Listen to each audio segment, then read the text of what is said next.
Alam mo ba kung ano mga impormasyon na dapat nilalaman ng deed of absolute sale of a real property? Ito ang pag-aaralan natin sa video na ito.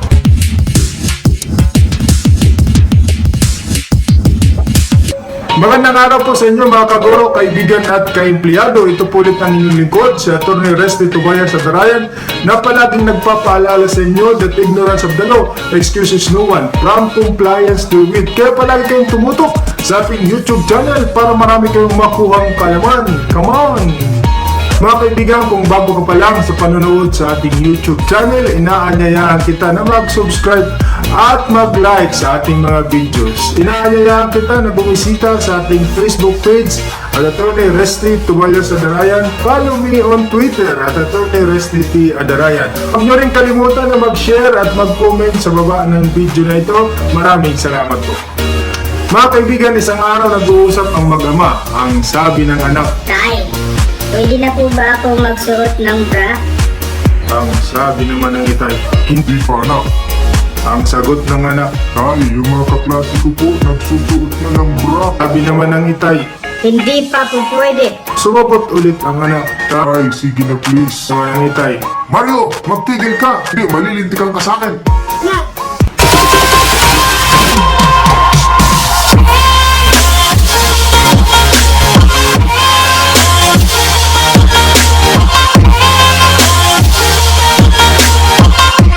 mga kaibigan, pag-usapan natin yung mga impormasyon na matatagpuan sa isang deed of absolute sale of a real property or a parcel of land. Handa na ba kayo? Simulan natin. Unang impormasyon na dapat matagpuan sa deed of absolute sale is the name of both parties, the seller and the buyer, with their civil status, whether single, married, widow, or widower. Napakahalaga po ng civil status na talakay na natin sa sa mga naunang videos.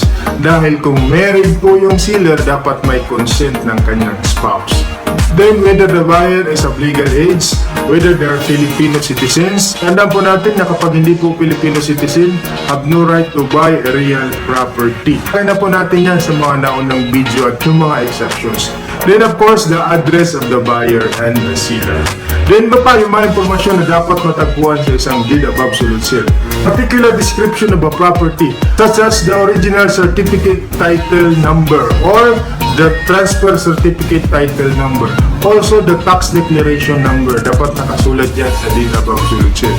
The area of the property as to square meters or hectare. Then the particular description of the property subject of deed of absolute sale. Example, bounded in the north along 1-2 by lot 123, east along 2-3 by lot 345, east along 3-4 by lot 678, and south along 4-5 by lot 937. So yun po yung mga specific boundaries and description ng property na binibili nyo, subject of sale. So dapat nakasulat po yan yung specific boundaries ng parcel of land na binibili mo as to the north, south, east, and west. Kasi kung hindi yan nakasulat, hindi mo malalaman kung ano ang specific na property boundaries na binili mo. So yun ang dahilan ng pag-aaway-away na hindi nila alam yung specific boundary. Ano pa mga impormasyon na magtatagpuan? Of course, the amount or the consideration. Yun, kung magkano mo nabili ang property, nakasulat yan. And then the signature of both parties above printed name.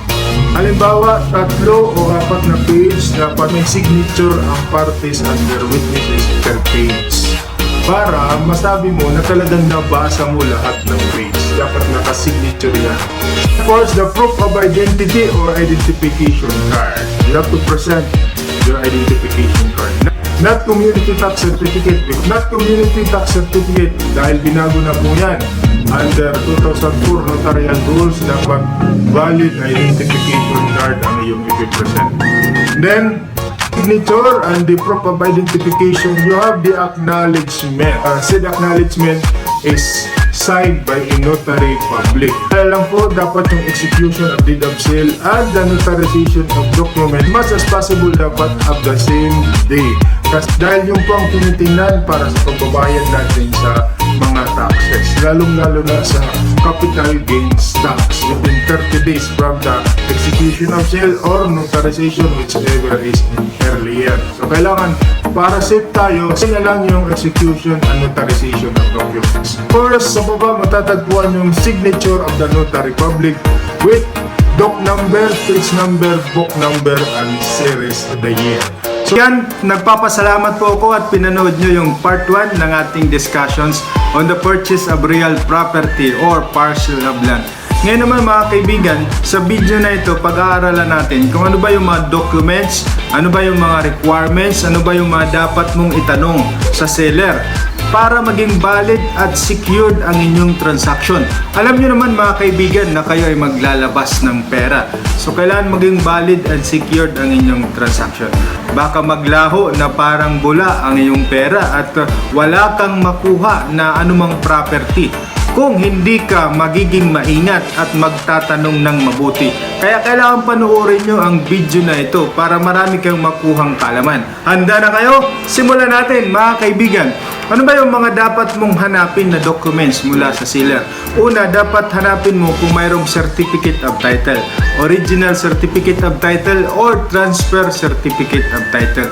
Kailangan din natin tandaan mga kaibigan na there are some prohibitions kagaya ng DAR LOA or yung Certificate of Land Ownership Award na mayroong po siyang prohibitions na hindi siya maaaring ibenta 10 years from the grant of that award. So titingnan nyo po doon sa title mismo kung anong taon grant sa farmer o sa seller yung lupa. Baka hindi pa 10 years, hindi pa magiging valid yung transaction ninyo na deed of sale. Maaring bawiin sa iyo ang lupa.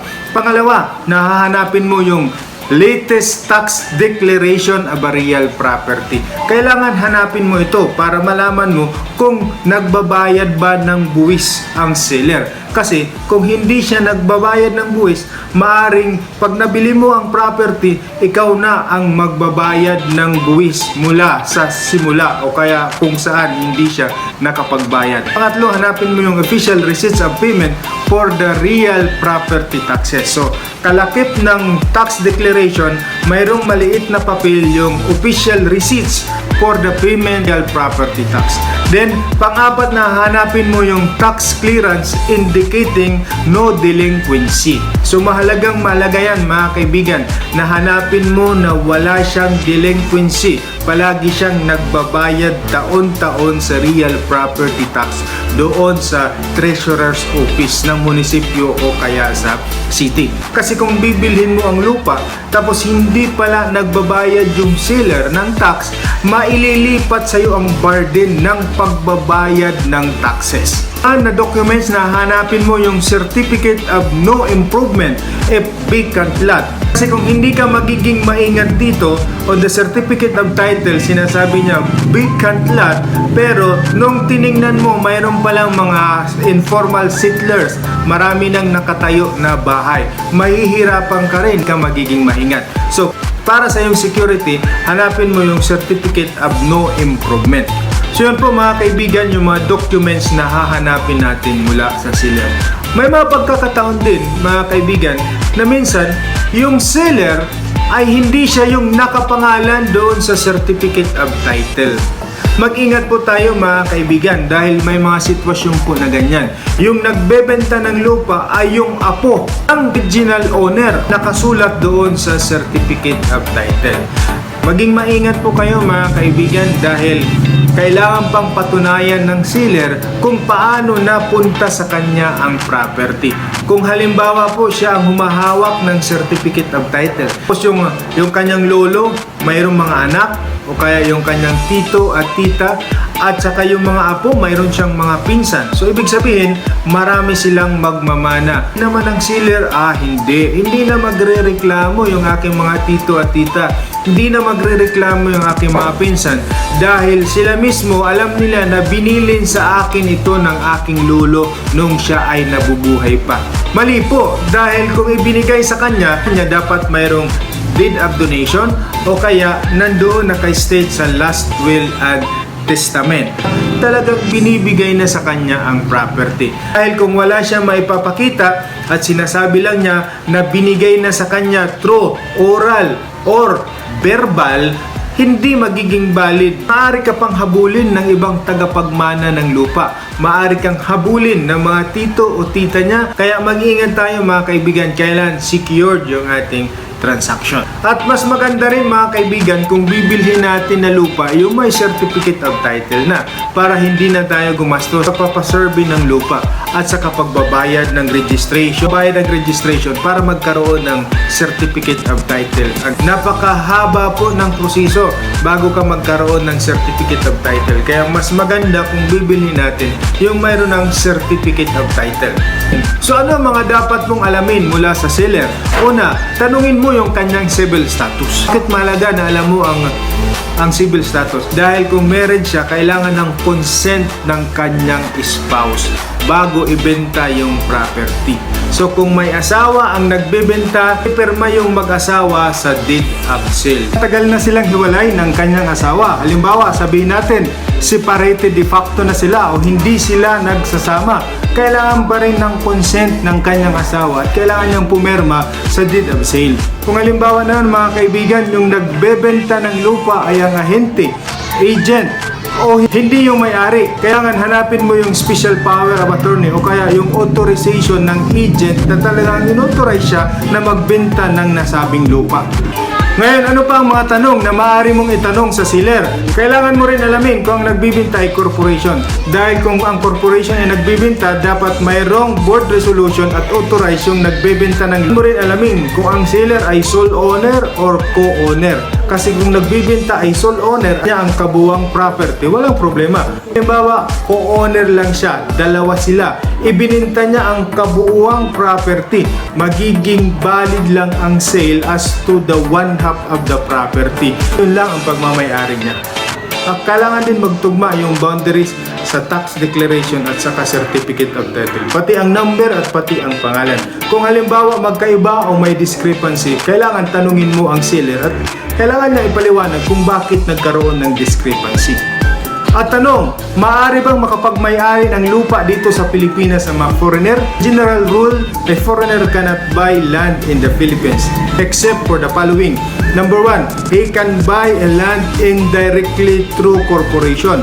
Number 2, if he is a dual citizen. Number 3, if he is a natural-born Filipino citizen and now a foreigner. A foreigner can buy a property if he is married to a Filipino spouse. Said property is titled in the name of Filipino spouse. Foreigner can also inherit through intestate succession.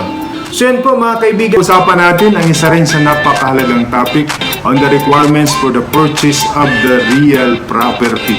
Ano nga ba yung ating mga kinakailangan gawin? Ano ba yung mga requirements kung tayo ay bibili ng isang lupa? Mga kaibigan, abangan nyo po because this is a series of videos on the purchase of the real property.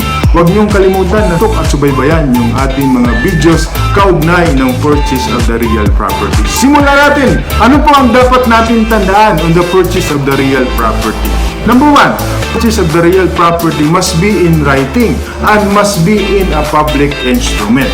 So kapag kayo po ay bibili ng isang lupa, kailangan po it must be in writing. Mayroon kayong kasulatan. It must be in a public instrument. So hindi maaaring sabihin ng iyong kaibigan na pare, binibinta ko na ang aking isang lupaing ito. Nagkakahalaga ito ng 1,000,000 pesos. Sa'yo na yan, bigyan mo ako ng 1,000,000 pesos. The sale is not valid if it is just a verbal or oral sale because the requirements is it must be in writing and it must be in a public instrument. So paano mo masasabi ng isang kasulatan ay isang public instrument? If it is notarized by a notary public. 2, na dapat natin tandaan mga kaibigan, basic is the principle that you cannot sell if you are not the owner. So hindi ka po maaring makapagbenta ng isang lupa o ng isang property na hindi naman ikaw ang nagmamay-ari. Ika nga, nemo dat kuod nun habet. You cannot give what you do not have. Ano pong nangyayari ng ganito?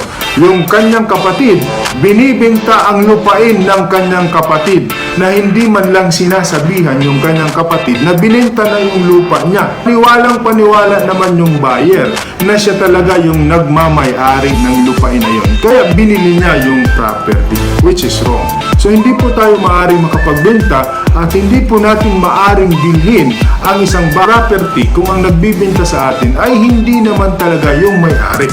Kasi magiging void po ang inyong transaction. Anong tatandaan po natin mga kaibigan na nagiging practice na rin ng ating mga kababayan? Kung sila po ay nagbibenta ng property, lupain, pumupunta sila sa barangay at doon nagaganap yung transaction. Yung kanilang document or kasulatan pinipirmahan ng barangay captain or any barangay official, which is not valid. Kasi kung mangyayari yun, yung document na in-execute before the barangay will be a private instrument. Hindi po siya magiging public instrument.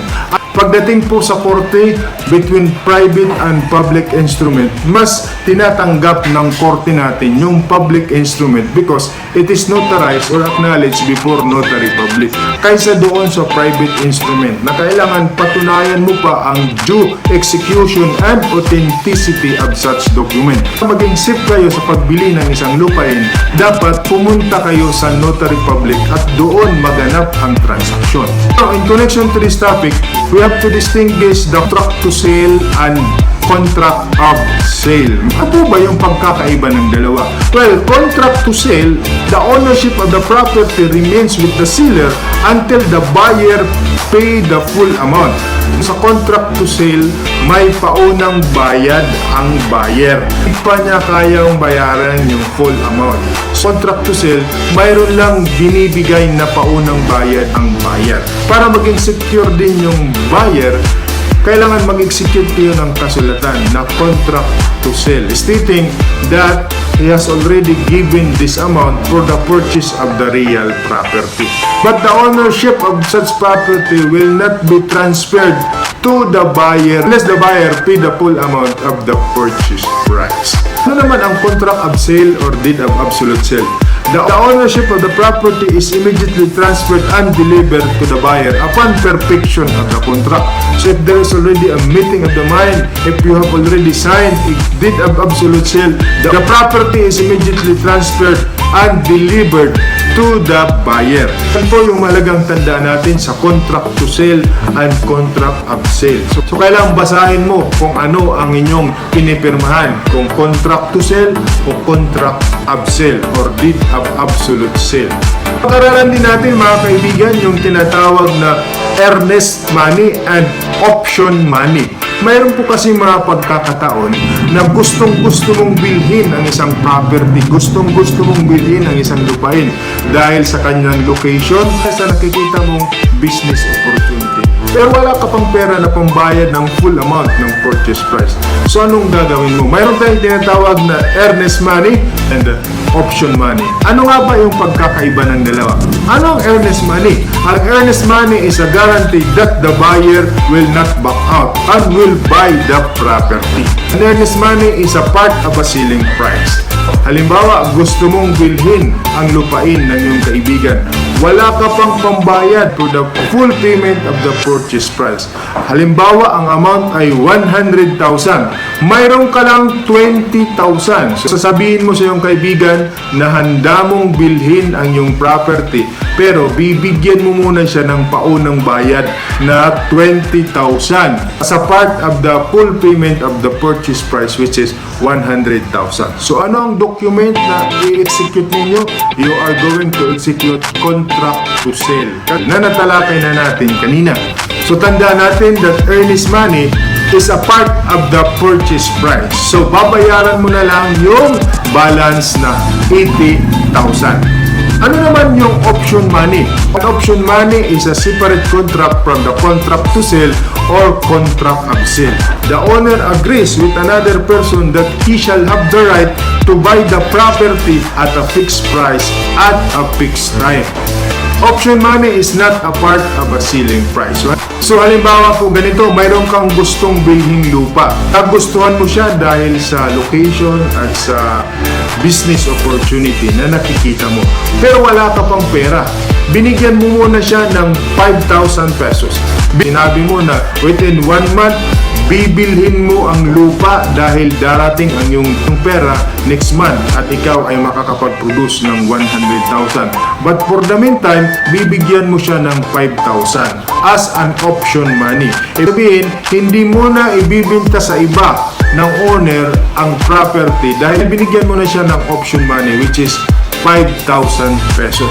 But after 1 month na hindi mo binili yung lupa, yung owner ay maaari niyang ibenta na sa iba dahil nag-expire na ang period na sinabi mo. Pero for the meantime na hindi pa nag-expire yung 1 month period na binigay mo, hindi pa maaaring ibenta ng owner ang kanyang lupain sa iba. Tandaan natin na ang 5,000 as an option money, hindi yan kasali doon sa purchase price. So magkano pa ang babayaran mo kung talagang bibilin mo ang lupa? Still 100,000 pesos. Option money is not a part of the selling price.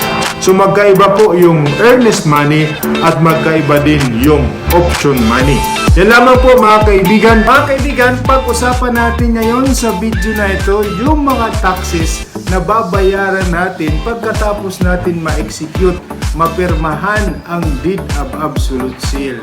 Mga kaibigan, hindi po ibig sabihin na napirmahan na natin yung deed of absolute sale ay tapos na, itatago na natin ang papel na tayong gagawin. Marami pa po tayong babayarang taxes bago tuluyang matransfer o mapasa atin ang property. Kaya tumutok kayo sa video na ito. Ito po ang ating part 3 ng purchase of the real property. Panoorin nyo po at marami kayong matututunan. Simulan natin. Mga kaibigan, ang mga sumusunod ay mga taxes na babayaran pagkatapos ma-execute ang deed of sale. Una, ano ang babayaran ng seller? Tawag na Capital Gains Tax, CGT, which is 6% based on whichever is higher among gross selling price or consideration or the zonal value. So ang CGT or Capital Gains Tax ay babayaran po ng seller. It is 6% whichever is higher among the gross selling price or consideration or the zonal value. So halimbawa po, mas mataas po ang selling price, 100,000 pesos. So ang babayaran ng seller sa capital gains tax ay 6,000 pesos. Tandaan po natin, it is the responsibility of the buyer to pay the capital gains tax, but it must be borne by the seller. Galing po kay seller ang pera na ipapabayad sa CGT. Dahil nga po, it is an income by the seller. Kailan mo naman babayaran yung CGT? It should be paid 30 days from the execution or notarization of documents, whichever is earlier. Mas maganda po sabay ang pag-execute, pagperma sa deed of absolute sale at yung notarization. Dahil ang titingnan sa pagbayad ng CGT ay depende kung ano ang nauna, ang execution o ang notarization.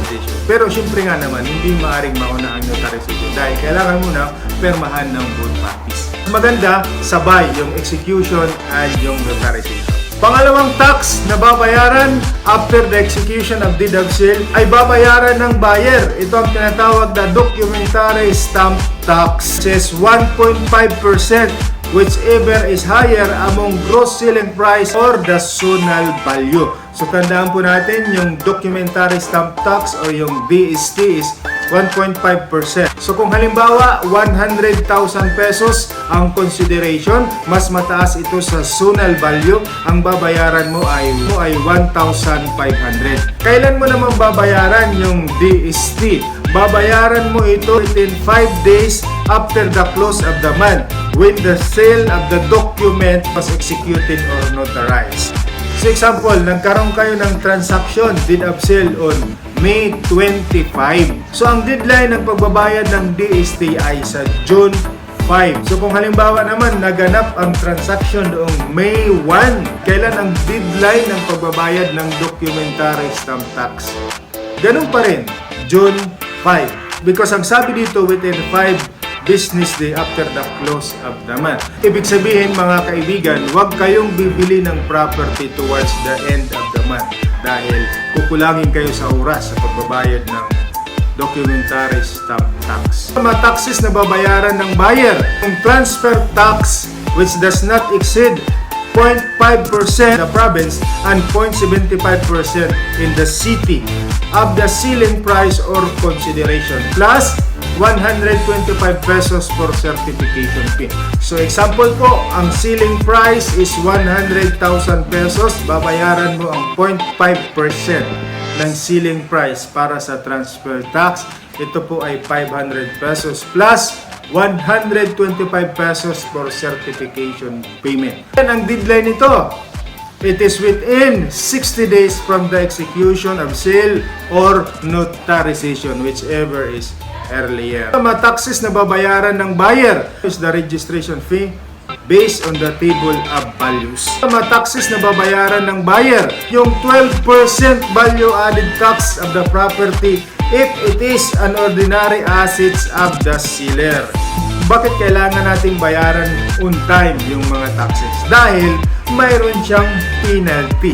Kapag tinago mo lang ang documents after the execution or notarization of the documents, mag-a-accumulate yan ng penalty. Kung linakad mo ang papel after 2 years, after 10 years, napakalaki ng penalty na yan. Kaya sinabi ko sa inyo sa mga naunang video na dapat tingnan mo talaga kung updated ang pagbabayad ng tax ng seller.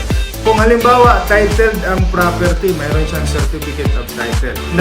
Ang last payment ng may-ari ng lupa, bago pa magdigma ang pandaigdig dahil itong lupa na ito ay pagmamay-ari pa ng ninuno niya. Nabino na lang kung hindi siya nagbabayad ng tax. Napakalaki ng penalty na babayaran ng buyer. Siyempre, ikaw ang interesado na matransfer sa iyo ang property. Pagbebenta niyan, hindi na yan interesado. Hindi na yan magbabayad. Kaya kailangan mo talagang siguraduhin na bayad yung taxes. Yan po mga kaibigan, dito po nagtatapos ang ating series on the purchase of real property.